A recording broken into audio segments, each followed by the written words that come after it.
Right. As you've seen there, we have the Commissioner for Transportation in Lagos State here, Mr. Seun Oshiemi. He joins us here in the studio because, well, first of all, thank you and good morning. Good morning, Nayo. Thanks for having me. Yeah. Well, the government recently launched the electronic call-up system for managing movement of articulated trucks within the Lekki-Epe Free Trade Zone corridor. We understand that that's going to commence soon. E-call-up again? Yes, thank you very much, Ayo, like I said. The e-call-up system for the Lekki-Epe Free Trade Zone starts 1st of August. We've been doing a lot of advocacy and met with a lot of stakeholders to ensure that this, of course, goes very well.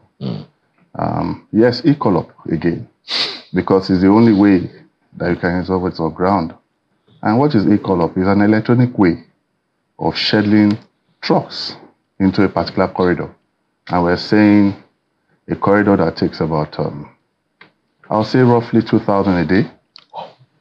There must be a strategic and intentional way of monitoring those trucks and ensuring good traffic management. You know, of course, there are those who would naturally remember the e-call-up system in Apapa and look at, how it was managed, how that for a very long time, the struggles were on. Those who were frustrating the system, within the Apapa ports environment, the effect it had on the communities around the port and all of that. So maybe you want to give us an idea of what were the challenges then in Apapa? What or how have those been resolved, and what's new, what's different in Lekki? All right, thank you, Ayo. Apapa was the first one, I must say. And you know how these things go. When you try something for the first time, there will be teething problems. It's like building a house. As beautiful as your house might be, when you move in, you see some snags that you need to deal with. I think those were the issues with the e-call-up in Apapa. There were some very germane things that we've learned, based on their own experience. One of it was the fact that, yes, there wasn't proper tagging the RFID, which, of course, would be able to give credence to whichever truck should be in a particular area at a particular time. There were cases where those trucks would go in to offload containers. Rather than coming out, they stay in there, loitering around looking for a job. And you know what that means? If they're not out and you call in other vehicles, the numbers won't add up anymore. Coupled with the fact that they're also proxy booking because of the lack of RFID. All of those things we've learned and we've implemented in the Lekki Free Trade Zone. That, of course, has been mitigated. Now, when you say some trucks go in, and they loiter in the port without any business, I'm wondering, what was their footing for going in the first place? Well, there are cases where you need to go and offload containers. Okay. So you go in, offload the containers, they're meant to come out. But they just stay in there and see if they can get a job to take out containers and go and offload to clients. So that's what I meant by loitering. Okay. And that happens typically in any area where you have ports and also have businesses, commerce. What they do, they want to maximize their profit. Rather than go in there, if you don't put up a very strong monitoring system like the RFID will do, it's difficult to enforce because you don't even know it's supposed to be at anywhere at any point in time. But with the RFID, you can identify which trucks, and there's a scanner. You scan it and you're not meant to be there. It tells the status of where your truck is meant to be. And if it's where it's not supposed to be, there will be enforcement. The truck will be arrested. Now, I also understand that part of the pushback then was from the, shall I say, the unorganized people around the ports that take undue advantage of whatever it was happening at the time to ensure that the e-call-up system didn't work initially. How have those parties been taken care of in a way that we don't have that kind of repeat? If they learned their lessons in Apapa, they will not take it to Lekki. Well, you know how people can be. When there's an opportunity to do business, rather than doing it the right way, they try to circumvent it. Of course, there are people out there who try to milk from a very good purpose or business model. And we've also known that they go there to distort these things for their own personal pockets. In Apapa, as we speak, their task force and the police, there's actually a committee right now that's been set up that is dealing with all of those issues. And, there are conflicts with agencies, bodies, but we constantly try to resolve them. And like I said, with those level of experiences, we're taking that on to Lekki Free Trade Zone, where we ensure that those kind of things do not repeat themselves. Now, what's the similarity between the Apapa experience, the business in Apapa and business at the Lekki Free Trade Zone? Apapa is not, I'm not sure it's a free trade zone like it is in Lekki. So what are the similarities and what are the peculiarities of Lekki? Okay, I'll start with the peculiarities of Lekki Free Trade Zone. A free trade zone is a zone that is actually organized that's for companies whereby they enjoy some incentives, and those incentives is meant to bring in international foreign bodies to come and play there. The free trade zone, what do they enjoy? The benefits they enjoy are exemptions of the company income tax. They also do not pay duty on raw materials that are brought into the country but used within the free trade zone and for onward exportation. The moment they use those raw materials to produce and bring it into Nigeria, the custom duty will be applied. There's also the peculiarity of whereby they are responsible for all of the infrastructure play that is involved in the free trade zone. What government just does is that all the external infrastructure, like provisioning of logistics and management of traffic, like we're trying to do, is what we do. They're responsible for all of what happens within their zone. For the that does not happen in, of course, in Apapa. So Lekki Free Trade Zone is an investment area, with those peculiarities. And there are 5 zones there.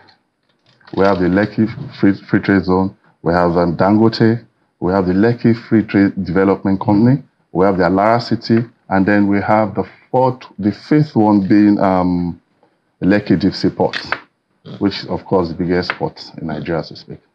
Okay, now, you talk about the e-call-off system that is going to happen, that is going to be taking off on the 1st of August. Yeah. Now, how is that going to play? You're talking about 2,000 trucks per day. Now, one of the peculiarities in Apapa, which I hope has been considered in the Lekki area, is that there are a lot of residential areas around Apapa ports. Is that also a peculiarity? Is this something similar in the Lekki area? No. Okay. So the difference is there's actually a zone. I have it on my phone. I can share with you for you to show. We've tagged the Lekki Free Trade Zone in such a way that where the business hub is called the red zone, where you have all of the businesses, the commerce. Now, going into Apapa, Lekki area, of course, those are residentials. And the red zone is where we're going to curtail people from entering. And so what we have done, we've spoken to all the stakeholders within the business hub, and we'll take all of what they intend to bring in on a daily basis. For example, I'll take, a Lekki Deep Sea Port. They know the number of containers that they are going to give out on a daily basis. So let's say 154 numbers. And then we'll take those numbers, they pass on to us, we take from every other stakeholder, and then we load up all of those numbers. For those trucks that are coming, they go onto our own app and book, mycallup.com. Once you get on there and then your name is listed, you can easily book. And once you book, it will schedule you into a designated government park. There are 5 parks already that are ready for this. It will schedule you to those parks. And then you go to those parks for onward scheduling to your loading bay. So those parks actually serve as a holding bay whereby you just schedule and then you move. And typically, you're not supposed to spend more than a day there because you're already on the schedule anyways. So if you don't have any business in that zone, you are not supposed to be there. Now, you say 5 parks. What's the capacity of all 5 parks? I'll say in all about 1,200. Okay. Now, one of the things that's happened around the Lekki area, the Apapa area, was that even when people don't have business in the area, as you said, I mean, you know people, they still find themselves in that area anyway. They just stay there just in case I'm going to get business. For those who will not be able to enter into the free trade zone, but will loiter around the environment and cause traffic as it was in the Apapa area, what's going to happen? Thank you, Ayo. That is where enforcement comes in. There's going to be strong enforcement. And of course, for the RFID code that we have, the moment you are scanned and you are not supposed to be in that area, your car will be impounded. You know, the moment you don't sanction people, they start taking things and start behaving in funny manners. But once there's a consequence for your action, it's going to curtail all of those things. And we're going to be very strong on enforcement. So I'm using this opportunity to tell everyone that if you do not have any business in that area, come 1st of August, please do not go there. You know, Mr. Shiemi, there are those who are listening now and say, look, occasionally some people will get, after impounding a vehicle, some people will get order from above and they will have to release that particular vehicle. So what happens in that case? I really don't understand what order from the above is. That comes from time to time. But of course, the moment you start entertaining such, then you're making your process weak. The rules are clear. And if you don't want to be caught in that web, please do not do it. When your cars are impounded, of course, you go through a process and you're fined. And you take the truck out of the place. The whole idea is to sanitize the place because loitering around and doing all those things, it has a lot of implications on one, infrastructure, environmental nuisances. We don't need that in that space. And honestly speaking, Lekki Free Trade Zone is a peculiar place. It's not like Apapa. It's only one way in and one way out. The moment there's a small issue on that road, it becomes a mess. So there's zero tolerance for all of this environmental nuisance. That leads me to the question that I've been wanting to ask you all the while, and that is the narrowness of the roads into and out of that area. Now, there are a good number of people who live in that environment who always talk about the humongous traffic that they have to encounter and all of that. 1,200 trucks a day, that's quite a lot. So what is there a plan to ensure that there is no such huge traffic backlogs, you know, that will keep people on the roads for unnecessarily long hours? Thank you very much, Ayo. Interestingly, the e-call-up also is going to have something called a belt time, which means at a particular time from 5 a.m. to 9 a.m., which is a peak period by which people will go into work, no truck or lorry will be on the road. Also, from 6 p.m. till 10 p.m., which is also when people will be returning from work, no trucks or lorries must be found on the road, either going to the park or going to the loading bay. Those short windows have been left for people to be able to move. You cannot put all of these vehicles on the road at the same time. So we need to manage time and also manage our channel trucks on the road. I would want to take you up on that, and I'm pretty sure a number of people are listening and telling you, how are you going to enforce that? I mean, the time people are going, to work and time people are coming, that's already traffic hours. Those are already traffic hours, and people are having a hard time moving around. So in the event that a truck just says, look, we have our authority or whatever it is, and they are moving around, what happens? Enforcement again, Ayo. Who enforces? How? We have the task force, we have our LASMA team, and we have the police doing this work. It is serious enforcement. It's not enforcement by some unit or by some miscreants, or it's an organized enforcement that will be done by LASMA, by the task force, and also by the police. Before I throw to my colleagues in Abuja who may be interested in the conversation, is there a plan for expanding the Lekki Expressway corridor? Okay, yes. There's been a lot of development going on and road construction going on in that corridor, as we all can know and we all can see. Of course, there's a plan. And beyond the Lekki corridor, there's also the coastal road coming, there's also the regional road coming, and also the exit road down land in Ore. All of this would, of course, take a lot of traffic off that road when they're done. But in the meantime, we know how much Lagos State has pumped in trying to put the road together. Many thanks to Mr. Governor. It's important. It's the fastest developing corridor. I won't say Africa in the world. And it's somewhere that we cannot even afford not to pay attention to. And don't forget, we also have the alignment for the Green Line, which is meant to come from Marina all the way to Lekki. The whole idea is to be able to take a lot of people in numbers, the capacity. That's why the Green Line is also coming that way, and it's big priority for us as well. So those are the things that we're putting into place. There's also we have plans in, of course, putting more BRT buses on those roads, and also expanding the road as well. Mark, my colleague in Abuja, has questions for you. Go ahead, Mark.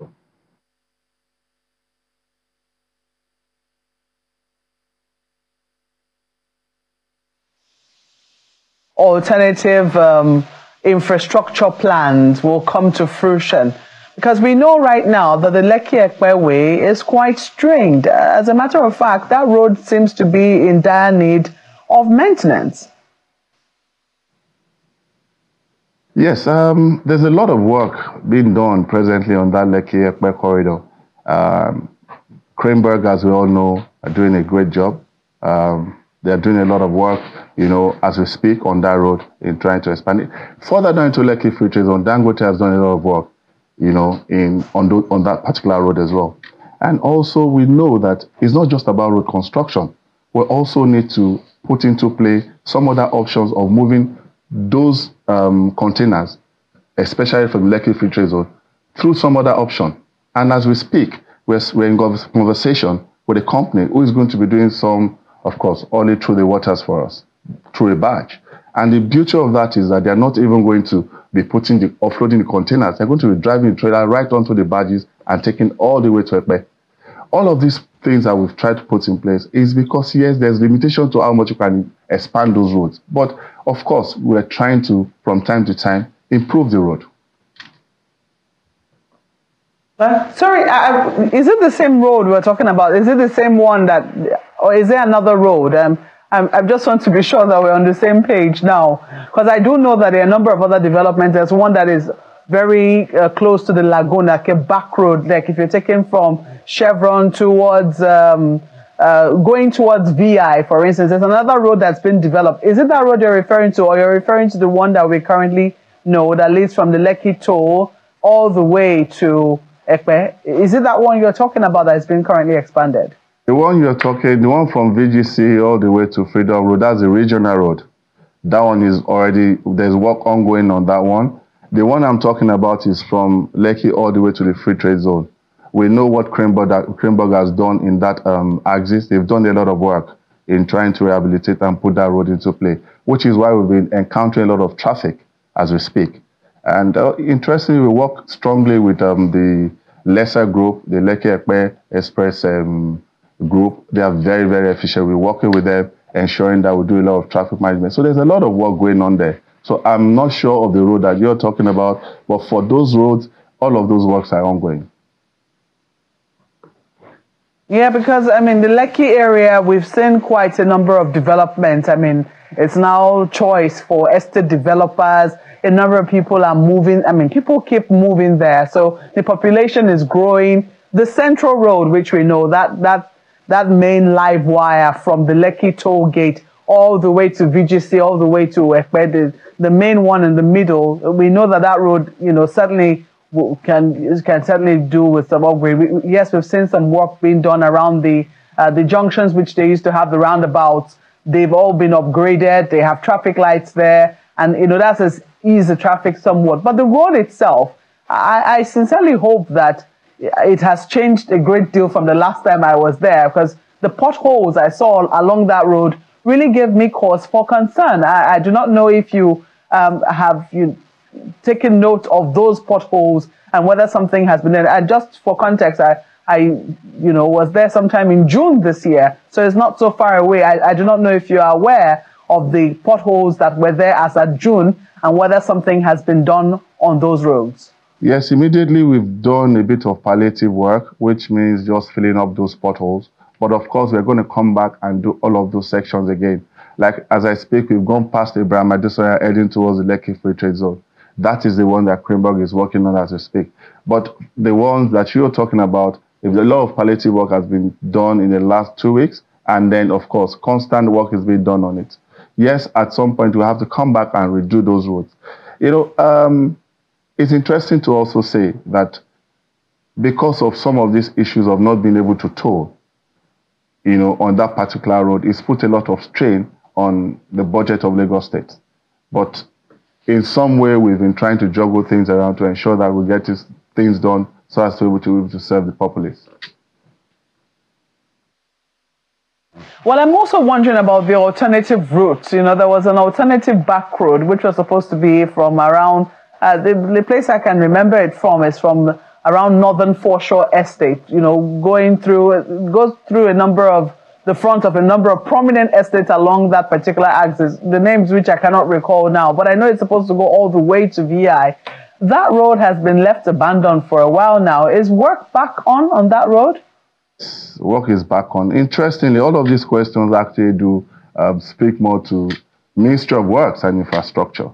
Works, yes, which sadly affects transport. Most of this information, but I can tell you for free that a lot of these roads work have started. They've gone back to site to ensure that we get it. And of course, weather is also one thing that has hampered a lot of work. Because of the rainy season, is disturbed a bit.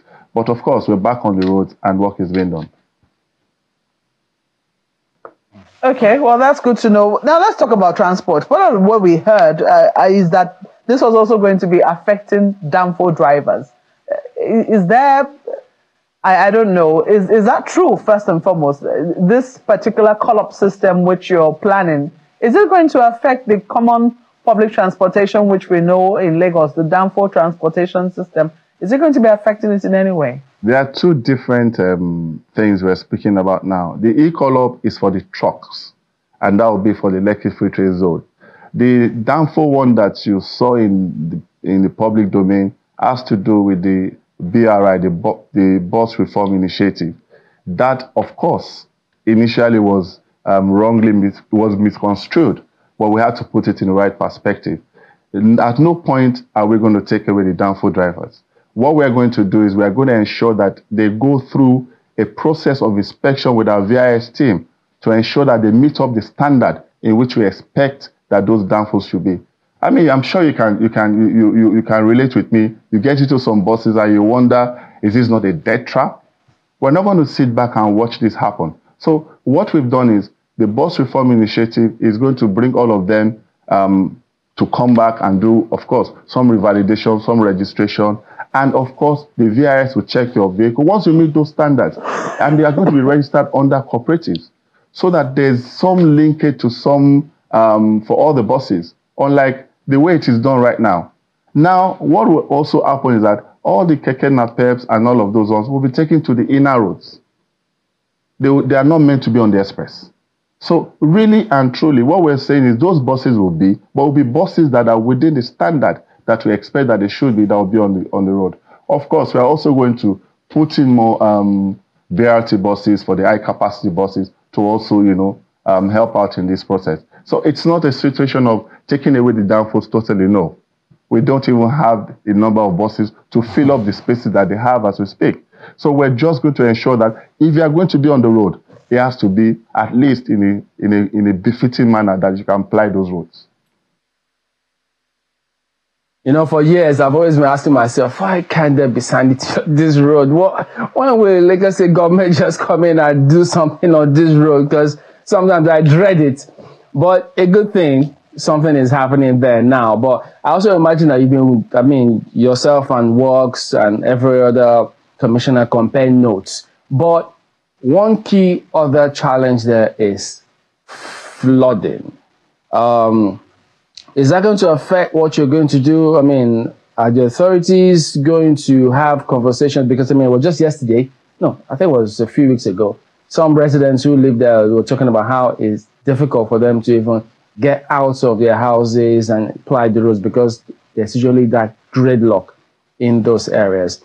Is there anything that the authorities are doing to also ensure that, yes, while we're putting in all of this, you don't go and clog off all of those other adjoining roads and frustrate those who intend to apply their road, who naturally should have? Yeah, there's constant conversation with residents and also with all the people fixing the roads. It's important to have those conversations because for proper traffic management system, there must be communication and there must be a plan. And like I mentioned, the lesser group, which is a Lekki Express association group, is I think they're one of the best I've seen in recent times. They are well organized, constantly speaking with the ministry as regards transportation and also even in area of sanitation. Then the local government chairman in that axis actually, they're amazing people. They come out as well to ensure that they support us in the area of transportation, in the area of environmental clearance and all of whatnot. So it's something that I would say all hands are on deck. You know, I would have loved to ask you questions about other parts of Lagos so that they also don't start getting jealous that we're only talking about the Lekki, axis. Just one quick question before we call it a day. Road encroachment, construction encroachment, how are you dealing with that? Okay, when it comes to road encroachment and construction encroachment, there's always a conversation with whoever falls victim of it. And if you have approval, so to say, you mean encroachment as regards people's property? Yes. Okay, yeah. So if there are situations like that and you have legit approval, there are conversations around compensations. That is done because the only time that we have issues when you don't get compensated is when you don't really have approval anyways. You're not meant to be there. So that is always done. You know, but there was one, some people came, forward telling us that, look, there are some people who are building their houses with the gates facing the expressway, which according to the laws of Lagos State that are, people are aware of, is not supposed to be in the first place. So that's the kind of thing that, and then in fact, in some cases, they have law enforcement officers who sit there and say, no. That's what's happening. Okay, for that, I would say we actually, as a ministry, did get an approval from Mr. Governor to deal with such issues. And how did we go about it? We said, look, if you have issues of whereby your road is facing the express, it's one, not safe to just get on the express. And also two, it is bad for traffic management. So what we do is we do something called a TIA, a traffic impact assessment. If you do a traffic impact assessment of that property, then we would advise on what to do. Which is why if you look at the Maroko all the way to Lekki, there's an inner road before you see a slip road before getting onto the express itself. That's what the TIA does. And for every construction that is done in Lagos, you must get a TIA. Even when you go to physical plan, they still send you back to us. The TIA will speak to the implication or the impact of your property on traffic management. Well, the coming days will tell, particularly about the Ecolop system, how this is all going. Thank you so much for your time this morning. Mr. Seun Oshiemi is the Honorable Commissioner for Transportation in Lagos State. Again, thank you and all the best. Thank you very much, and do have a good day. Thank you.